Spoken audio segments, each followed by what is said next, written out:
រឿងនេះគឺកើតឡើងនៅក្នុងខែ2ហ្នឹងណានិយាយទៅតាំងប្រហែលថ្ងៃមុននេះអត់ទាន់បានកន្លះខែហងសាច់រឿងនេះគឺឥឡូវហ្នឹងតែម្ដងតាមប៉ាត់ទៅមិនមែនខ្ញុំរវល់អីទេណាទាំងអស់គ្នាដោយសារតែ TikTok ហ្នឹងគឺវាធ្វើស៊ីរបៀបថាវាចង់បិទ view យើងគឺវាបិទយកតែម្ដង post អីក៏អត់មាន view ឡើងដែរដែលឃើញហ៎រឿងខ្មោចខ្ញុំ post បានតែ 3000 view 2000និយាយទៅ2000ហ្នឹងខឹងហ្មងនិយាយទៅគឺអត់ដែលមានប្រវត្តិសាស្ត្រនឹងកើតឡើងទេអូខេអញ្ចឹងយើងកុំខ្វល់ពី TikTok ហ្នឹងគឺយើងមកលេងជាមួយអ្នកនេះម្ដងអញអ្នកចូល account ហ្នឹងមកនឹងមួយអូខេអ្នកទាំងអស់គ្នាប៉ុន្តែដោយសារតែចេះទេមួយរយៈហ្នឹងគឺរៀងរវល់បាត់មែនកម្មវិធីជាប់យើងអ្នកមុខអ្នកងាប់និយាយចូលមកដល់សាច់រឿងយើងវិញអ្នកទាំងអស់គ្នាកំពុងតែរងចាំជាមួយនឹងបោះតង់ relate មិនបាន relate ទេគឺថាទៅជួបជាមួយនឹងវិញ្ញាណរបៀបកំសត់ឡើងពីយប់គឺមកគាត់តាំងពីយប់តែម្ដងមុននឹងចូលដល់សាច់រឿងហ្នឹងដោយសារតែខ្ញុំបានអានជាមួយនឹងអ្វីដែលបងប្រុសគាត់បានចែកម្លែកមកវារៀងកំសត់ដល់ពេលអញ្ចឹងទៅវាខ្លាចដែរប៉ុន្តែខ្លាចមិនកំសត់ណាស់អ្នកនរគ្នាអញ្ចឹងធៀមចិត្តធៀមកាយឲ្យនៅអូខេ let's go ចូលមកកូនស្រី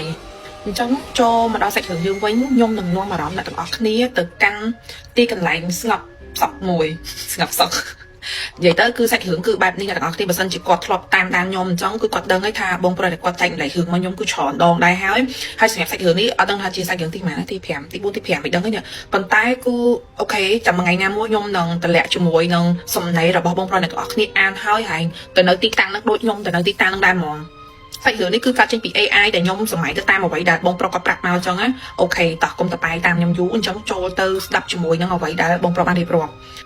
់ហើយមកចូលជាមួយនឹងសាច់រឿងមួយនេះគឺនៅក្នុងកន្លងពេលខែ2ខ្ញុំអត់បញ្ជាក់ថាខេត្តមួយណាតំបន់មួយណាអ្វីទាំងអស់គឺខ្ញុំគ្រាន់តែប្រាប់ថានៅតំបន់ឆ្នេរសមុទ្រដែលបងប្រុសគាត់ទៅធ្វើការនឹងឲ្យចុះការងារគាត់ទៅធ្វើការនៅកន្លែងហ្នឹងអញ្ចឹងចុះទៅខេត្តហ្នឹងអញ្ចឹងខេត្តដែលមានឆ្នេរសមុទ្រអញ្ចឹងទៅខ្ញុំមិនដឹងថាខេត្តមួយណាទេយើងគ្រាន់តែនិយាយតែប៉ុណ្្នឹងបានហើយហើយកន្លែងហ្នឹងគឺមិនមែនជាកន្លែងទីប្រជុំជនទៀតគឺបងប្រុសគឺគាត់ចូលចិត្តបែបលក្ខណៈស្ងប់ស្ងាត់អញ្ចឹងហ្នឹងហើយអញ្ចឹងបន្ទាប់ពីគាត់បំពេញការងារបេសកកម្មគាត់ហើយគាត់នៅសល់ពេលវេលាប្រហែលជា2យប់ដែរអញ្ចឹងគាត់ក៏ទៅបោះតង់ហើយអត់មានហៅ friend ហៅអីទៅញ៉ៃណាគាត់ទៅតម្នាក់ឯងគាត់នៅពេលដែលគាត់ក៏បានប្រាប់ខ្ញុំទៀតដែរថានៅពេលដែលគាត់ទៅដល់ទីតាំងមួយកន្លែងហ្នឹងគឺគាត់យកមកឆ្ងាយចេញពីមនុស្សច្រើនរបៀបទីប្រជុំជនហ្នឹងរបៀបថាបោះតង់ហ្នឹងគឺរបៀបថាមានតែដើមឈើហើយរបៀបរៀងស្ងប់ស្ងាត់តែម្ដងគឺមានតែគាត់ទេនៅមួយឆ្នេរហ្នឹងអញ្ចឹងណារបៀបចង់រៀងឆ្ងាយពីគេឆ្ងាយមែនតែម្ដងពេលហ្នឹងគឺគាត់ទៅដល់ឆ្នេរដែលគាត់រៀបចំបោះហ្នឹងគឺវាស្ងាត់ដែរហើយប្រឡប់ដែរហើយអញ្ចឹងគាត់ក៏ចាប់ដើមបោះតង់បោះអីអញ្ចឹងហ្នឹងហើយគាត់គឺមានអារបៀបនេះគេពួកភ្លើងអារបៀបមានភ្លើងមានអីហ្នឹងទុកគាត់អាំងសាច់ញ៉ាំលេងម្នាក់ឯងជាមានបៀម្ដងពីរដងអីចឹងទៅអ្វីដែលខ្ញុំនិយាយតាមគាត់ចឹងអ្នកទាំងអស់គ្នានិយាយសួរសម័យគេហៅថាទៅដើម្បីយើងទៅ relax ក៏មែនទេអញ្ចឹងពេលដែលគាត់រៀបចំអីគាត់ហៅគាត់ក៏អង្គុយញ៉ាំអង្គុយអីចឹងទៅអង្គុយមើលទឹកសមុទ្រអីរបៀបជាទឹកសមុទ្រអឡោហើយផ្កាយវាអស់ថ្ងៃរលត់ចឹងហើយគឺនៅសល់តែផ្កាយរះពេញមេឃគឺស្រស់ស្អាតមែនតើអ្នកទាំងអស់គ្នាអញ្ចឹងនៅពេលដែលគាត់ផឹករៀងស្វឹងតិចហើយគាត់ក៏ជប់ជ្រៅគាត់ក៏ចូលទៅសម្រាប់នៅក្នុងតង់របស់គាត់នៅពេលហ្នឹងគាត់ថាប្រហែលជាម៉ោងប្រហែលជាមកដល់10ហើយគាត់ក៏របៀបថាញាក់ខ្លួនគេរបៀបថាគាត់អស់កម្លាំងហងអញ្ចឹងទៅក៏រៀបគេងលក់លាវក៏លឺសំឡេងជាមួយនឹងសំឡេងមនុស្សស្រីហ្នឹងល្វើយមកហ្មងរបៀបស្រែកពីក្រៅតង់គាត់អ្នកទាំងអស់គ្នាដឹងថាស្រែកបែបណាអត់ពូអើយពូរបៀបមកនៅខាងក្រៅតង់ហើយរបៀបល្វើយតែពេលហ្នឹងមនុស្សគាត់ពងតែសម្ញាប់រៀងលាវណាមកស្រែកចឹងពូអើយពូមានអីហូបទេពូខ្ញុំឃ្លានណាពូគឺសបល់ចឹងហ្មងអ្នកទាំងអស់គ្នារបៀបគ្នាមកបែបកំសត់ហ្មងហើយគាត់ក៏ព្យាយាមស្ទៀងស្ដាប់ព្រោះថាគាត់ថានៅជុំវិញហ្នឹងគាត់អត់មានមនុស្សទេហើយឡើងស្ងាត់ហ្មងគាត់ក៏ដឹងដែរថាប្រហែលជាមិនមែនជាមនុស្សហើយគាត់ក៏ទៅតែឃើញថាអូពេលដែលប្រឡប់មុនពេលដែលគាត់រៀបចំញ៉ាំហ្នឹងគាត់ក៏ភ្លេចដាក់សំណែនសែនឲ្យគេរបៀបនិយាយចេះទៅគឺបងប្រុសគឺជាអ្នកជំនឿហ្នឹងហើយគឺគាត់ក៏ចេះមើលឃើញនឹងចឹងដែរអញ្ចឹងតែគាត់ក៏ភ្លេចនឹកឃើញដែរគាត់ក៏នឹកឃើញអញ្ចឹងគាត់ក៏ចេញទៅក្រៅតង់ហ្នឹងទៅយកបាយដែលគាត់សល់មកដុំបាយសជាមួយនឹងសាច់អាំងដែលគាត់នៅសល់ហ្នឹងគាត់ក៏ដាក់ទៅជាមួយនឹងទឹកម្ដងដាក់អត់ឆ្ងាយពីតង់ហ្នឹងម៉ែនេះដាក់ប៉ុកនៅចិត្តដើមឈើនៅចិត្តតង់គាត់ហ្នឹងអញ្ចឹងណាហើយគាត់ក៏និយាយតាមហ្នឹងទៅលៀមរបៀបថាសូមកុំប្រកាន់អីដែលខ្ញុំអត់បានដាក់សំណែនជូនអីចឹងណាហ្នឹងហើយអញ្ចឹងជួយមកខ្សែផ្សោយទៅចឹងចូលមកមើលជាមួយនឹង background ធម្មតាវិញតែ background នេះវិញងាយមិនទេអូខេតទៅទៀតនៅពេលដែលគាត់ដាក់ជាមួយនឹងបាយជាមួយនឹងទឹកម្ដងហ្នឹងនៅកន្លែងនៅចិត្តតង់គាត់ហ្នឹងហើយវាអត់ឆ្ងាយពីតង់គាត់ទៅប្រហែលដាក់តែ2ជាហ៊ានអីទេគាត់ក៏ចូលមកតង់សម្រាប់គេវិញទៅគាត់ក៏និយាយថាអ្នកជួយមកទទួលយកចោះចឹងណាខ្ញុំបានសែនជូនអ្នកហើយអ្នកជួយមកខ្សែផ្សោយអីចឹងទៅរបៀបចឹង គាត់ក៏មកគេងរបៀបបង្រាក់ខ្លួនគេងរបៀបអាលីវលក់ណាគឺចាប់តាមលឺសម្រាប់ជើងគេដើរមកចិត្តកន្លែងដែលគាត់ដាក់សែនហ្នឹងសឹកមកហ្មងអញ្ចឹងណាហើយគាត់ហ្នឹងខ្លាចគេហ្នឹងរបៀបគាត់ក៏ចង់ដឹងអញ្ចឹងហ្នឹងហើយគាត់ក៏ខ្លាចគេភ្ញាក់ដែរគាត់ក៏ហូតតាំងទីគេឲ្យលបមើលពីក្នុងកង់អញ្ចឹងទៅអ្នកទាំងអស់គ្នាដឹងថាគាត់ឃើញអីអត់ថាជាក្មេងស្រីដោយស្គមហើយរបៀបមានក្នុងស្គមស្ដើងសក់វែងប៉ុន្តែមកបែបអាក្រាតកាយហើយអង្គុយចောင်းហោងនៅអាកន្លែងដែលគាត់ដាក់សំណែនហ្នឹងហើយឈ្ងោកអោនដាក់បាយដាក់ហែកខាងសាច់ឲ្យរបៀបចេញមកដូចស្រែកឃ្លានខ្លាំងអញ្ចឹងណាគាត់ក៏របៀបថាគាត់ក៏ដឹងថាប្រភេទជីវិតប្រភេទវិញ្ញាណដែរគ្នាស្រែកឃ្លានរបៀបឃ្លានណារបៀបគ្នាឃ្លានពួកគ្នាមកសុំហ្នឹងក៏សុំបែបលក្ខណៈនិយាយបែបរវល់ហើយពួយខ្ញុំឃ្លានមានអីហូរទេរបៀបអញ្ចឹងណាចុះគាត់ដាក់ខ្សែណៅទៅហើយគាត់ក៏ខ្លាចរបៀបគាត់ខ្លាចរូបតង់បិទមកវិញទៅលឺសំឡេងទៅផ្អើលគ្នាអញ្ចឹងគាត់ក៏បិទរូបទីបិទចិត្តមកវិញចង់ណាអ្នកនរគ្នាចឹងទៅគាត់ក៏គេងសង្ងំលក់មកយកទឹកភ្លឺដោយស្កប់ស្កល់តែម្ដងដែលជាមួយនឹងសំឡេងទឹកសមុទ្រអលុកផ្លាប់អីចឹងទៅណាអូខេអញ្ចឹងក៏កាត់មកចូលដល់ថ្ងៃទី2ដែលគាត់ក៏នឹងឲ្យរៀបចំដើរលេងនៅតាមឆ្នេរនៅអីចឹងទៅអញ្ចឹងយើងកាត់ចូលមកដល់ថ្ងៃទី2តែម្ដងនៅយប់ថ្ងៃទី2ហ្នឹងគាត់ក៏ធ្វើការរបៀបអាំងសាច់អាំងអីញ៉ាំគាត់ទៅទិញគ្រឿងទិញអីយកមកអាំងសាច់ញ៉ាំចឹងទៀតអូខេអ្នកនរគ្នាអញ្ចឹងចូលមកដល់ជប់ទី2ចង់អ្នកនរគ្នាអ៊ីននៅខ្លាំងជាងនឹងបន្តិចណាអញ្ចឹងខ្ញុំនឹងនិយាយតាមអ្វីដែលខ្ញុំចងចាំខ្ញុំអត់និយាយដូចជាសម្ដីរបស់គាត់តែម្ដងហើយគឺនិយាយអ្វីដែលខ្ញុំចងចាំវិញនៅពេលដែលយប់ថ្ងៃទី2ហ្នឹងគឺគាត់ចាប់ផ្ដើមរៀបចំគ្រឿងអាំងញ៉ាំគ្រឿងអីប៉ុន្តែដោយសារតែយប់នេះគឺគាត់នឹងរៀបចំសំណែនហ្នឹងដាក់អត់ឲ្យរបៀបផ្លេចរបៀបថាគាត់ដាក់ឲ្យគេមុនទៅហើយទៅដាក់នៅកន្លែងដដែលហ្នឹងរបៀបទីតាំងដដែលហ្នឹងចឹងទៅគាត់ក៏អង្គុយហូបសាច់អាំងហូបអាគាហូបអីហ្នឹងតិចរបស់គាត់ហ្នឹងចឹងដដែលទៅគាត់បញ្ជាក់ខ្ញុំទៅហ្នឹងគាត់ទៅហ្នឹងគឺគាត់ទៅតែម្នាក់ឯងទេរបៀបអញ្ចឹងគាត់ក៏អង្គុយឈៀនៅមាត់សមុទ្រអីចឹងណាហ្នឹងហើយអាខ្យល់លិហិចឹងទៅគាត់ក៏រៀងយប់ជ្រៅក៏អង្គុយញ៉ាំដល់យប់ជ្រៅចឹងទៀតដែរប្រហែលខ្ទង់មក10ជាងគាត់ក៏អស់កម្លាំងលមួយគេអញ្ចឹងណាប៉ុន្តែយប់ថ្ងៃទី2នេះគឺគាត់អត់ឃើញគេមកកន្លែងដែលគាត់ដាក់សំណែនហ្នឹងទេរបៀបអញ្ចឹងគាត់ក៏គិតថាកៃឡូគេមកតែមួយខ្សែអញ្ចឹងណាគាត់ក៏ចូលទៅគេងវិញប៉ុន្តែមិនទាន់បានបង្រាខ្លួនគេងផងគាត់ក៏លឺសម្រាប់ជើងដើរមកកន្លែងដែលគាត់សែនហ្នឹងទៀត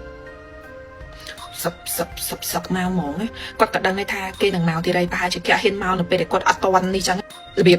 តោះតែគាត់ចូលគេងបាត់តែគេហ៊ានចេញមកចឹងអ្នកនរគ្នាអូយកាហាយភ្នែកចឹងនិយាយមុខភ្លើងកាហាយចឹងគាត់ក៏ធ្វើដូចយកថ្ងៃមុនចឹងគាត់ក៏ចង់ដឹងថាតើគឺជាប្រភេទវិញ្ញាណហ្នឹងតែមួយហ្នឹងឬក៏វិញ្ញាណផ្សេងទៀតចឹងគាត់ក៏លូតរូបតង់ហ្នឹងបើកមើលទៀតអ្នកទាំងអស់គ្នាគឺបងអូនស្រីម្នាក់ហ្នឹងទៅដែរគាត់ថាវិញ្ញាណម្នាក់ហ្នឹងគាត់ថាជាប្រភេទក្មេងស្រីដែលអាយុអត់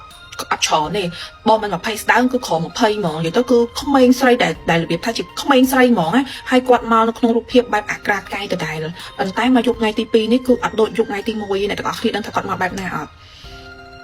ដៃចំហៀងគាត់ហ្នឹងគឺកាន់ក្បាលមកអង្គុយបែបលក្ខណៈអត់ក្បាលអ្នកទាំងអស់គ្នាហើយដៃមួយទៀតគឺកាន់ក្បាលមកយូរក្បាលមកអញ្ចឹងហ្មងសៀតក្បាលនឹងឃ្លៀកនឹងទៀតហើយអាដៃដែលតនេហ្នឹងគឺកាយបាយដែលគាត់ដាក់សែនហ្នឹងញុកចូលក្នុងមាត់ចឹងកាយបាយញុកចូលក្នុងមាត់កាយបាយញុកចូលក្នុងមាត់សម្រាប់បងប្រុសគាត់ឃើញណាដូចខ្ញុំនិយាយតាំងពីនៅក្នុងវីដេអូខ្លីដែលខ្ញុំ slide show ហ្នឹងចឹងបានន័យថាគឺគាត់ទេបើខ្ញុំវិញចាជ្រុះសក់អស់បាត់ហើយមកក្បាលតែសួរតាបងប្រុសខ្លាចទេចាខ្ញុំនៅតែសាថាគាត់គឺផ្លូវចិត្តគាត់គឺរឹងមាំខ្លាំងមែនទេខ្ញុំវិញជីមែនប៉ុន្តែបើនិយាយថាហ្នឹងខ្ញុំកាត់ប្រធានបទតិចណាឃើញខ្ញុំអញ្ចឹងទេខ្ញុំថាខ្ញុំជាមនុស្សដែលខ្លាចខ្មោចប៉ុន្តែនៅក្នុងវិស័យនេះយូរទៅនិយាយប៉ិតមែនហ្មងកាលថ្ងៃខ្ញុំទៅសិង្ហបុរីហ្នឹងនៅពេលដែលខ្ញុំជួបខ្មោចឡងរបស់ប៉ិតឡងវាទៅជាអត់ខ្លាចចាគួតខ្លួនឯងណាហើយជាខ្លួនឯងឡើងកាន់ឡើងអត់ទេទទួលស្គាល់យើងមិនប្រមាទទេប៉ុន្តែសួរតែយើងខ្លាចក៏ខ្លាចប៉ុន្តែដល់ពេលដែលយើងជួបវាទៅជាអត់ខ្លាចមកពីពេលហ្នឹងកូនខ្ញុំឈឺឬមួយក៏វារមិចវាទៅចេញមកឡងហើយយើងវាមិនខ្លាចទេអត់មានអារម្មណ៍ថាខ្លាចស្មួយតែបន្តិចសោះហ្មងអ្នកនរគ្នាអូខេកាត់សាច់គ្រឿងនំចាញ់ណាខ្លាចចិត្តរឹងមាំ CEO ខ្លាចមិនលេខសោយណាអូខេចូលដល់សាច់គ្រឿងនំផងវិញនៅពេលហ្នឹងនៅពេលដែលគាត់ឃើញរូបភាពបែបហ្នឹងគាត់ទទួលស្គាល់ថាគាត់អត់មានខ្លាចអីទេគាត់ក៏របៀបចង់ពូតង់បិទមកវិញកុំឲ្យម្នាក់ហ្នឹងគាត់របៀបភ្ញាក់ខ្លាចចឹងរបៀបផ្អើលគេកំពុងតែមកអង្គុយហូបរបៀបបែបសាច់ឃ្លានណាអ្នកគ្នាមកកាន់ក្បាលឲ្យមកយកថ្ងៃមុនមកមានមកមួយក្បាលសុកវែងស្គមស្ដើងដល់មកយុគនេះគឺគេកាន់ក្បាលគេមកជំនាញក្តៀតក្បាលជាមួយនឹងឃ្លៀកគេចឹងហើយតែជំនាញទៅគឺគេពងដាក់ចូលមាត់ចេះញ៉ុកចូលមាត់គេនឹងឃ្លៀកចឹងហើយវាចៃដន្យអីបងប្រុសគាត់កតារបៀបគាត់កតាឆែកមកឡងឆែកមកទៅផ្អើលព្រោះនៅកន្លែងសមុទ្រតែស្ងាត់ជ្រាបណាអ្នកនរគ្នាមកផែមកគ្នាឡងផ្អើលរបៀបស្មាតទោផ្អើលសឹងជ្រុះក្បាលឈុកចេញពីដៃគ្នាសវ៉ាត់យកក្បាលយកមកដាក់ជាប់នឹងខ្លួនវិញហើយរត់ព្រូចូលទៅក្នុងទឹកសមុទ្រហ្មង សម្រាប់អ្នកទាំងអស់គ្នាសម័យថាគាត់នឹងជាប្រភេទវិញ្ញាណអ្វីដែរ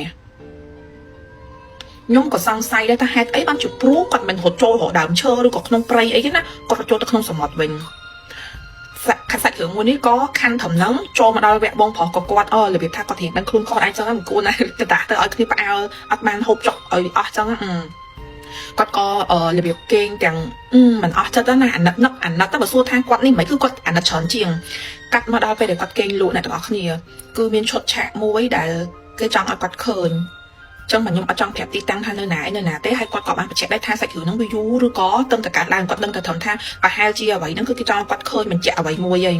ក្នុងយល់សពគាត់ដែលជាយល់សពដែលចម្លែកមែនតើព្រោះគាត់អត់មានបានសម័យអីទៅដល់រឿងទាំងអស់ហ្នឹងឯងនៅក្នុងយល់សពគាត់គឺគាត់បានឃើញមនុស្សប្រុស3-4នាក់ដែលរំលោភលើក្មេងស្រីម្នាក់ហ្នឹងណាក្មេងស្រីម្នាក់ប៉ុន្តែអត់បញ្ជាក់ថាម្នាក់ហ្នឹងឬក៏ម្នាក់ណាព្រោះគាត់ក៏បានឃើញមុខរបស់កូនស្រីជាវិញ្ញាណហ្នឹងដែរដឹងតែត្រឹមថារំលោភធ្វើបាបក្មេងស្រីចឹងហើយក្បាលគ្នាហ្នឹងណាលោកក្បាលគ្នាឡើងចឹងណានៅក្នុងយល់សពគាត់ឡើងគាត់ដេកឡើងបែកញើសស្រាក់ហ្មងណាគាត់ថានៅក្នុងយល់សពហ្នឹងធ្វើបាបគ្នាហើយគឺកាត់កគ្នាហ្នឹងលោកក្បាលហ្នឹងយកមកសោយហើយវាក៏បាត់ចូលក្នុងទឹកសមុទ្រសាច់រឿងគឺគាត់របៀបគាត់ភ្ញាក់ឡើងភ័យឡើងដឹងខ្លួនហ្មងណា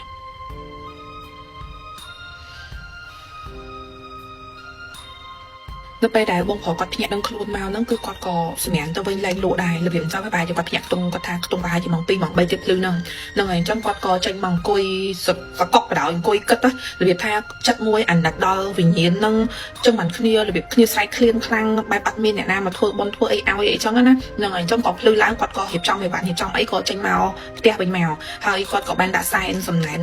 មកស្ពបលើកចុងក្រោយទៅហើយក៏ហ្នឹងហើយកុសលឲ្យវិញ្ញាណគ្នាហ្នឹងឆាប់បានទៅកាន់សុគតិភពឆាប់បានរួចផុតចាក់ទុកនៅក្រៅវិញ្ញាណតែតោហ្នឹងអញ្ចឹងណាកុំឲ្យកំសត់ដូចជាតិហ្នឹងទៀតអញ្ចឹងអាណិតគ្នាសម្រាប់សាច់រឿងមួយនេះបើយើងស្ដាប់ទៅវាមានអារម្មណ៍ថាខ្លាចទេមែនទេខ្ញុំអត់មានអារម្មណ៍ខ្លាចទេខ្ញុំគ្រាន់តែអានហើយខ្ញុំ feeling គឺអាណិតហ្មងហើយគាត់អូខេសម្រាប់សាច់រឿងមួយនេះគឺខ្ញុំចាប់ត្រឹមប៉ុណ្្នឹងទៅអ្នកទាំងអស់គ្នា enjoy sad តែមែនទេចាប់ដល់ sad ending មើលទៅភ្នែកចង់លេងអលង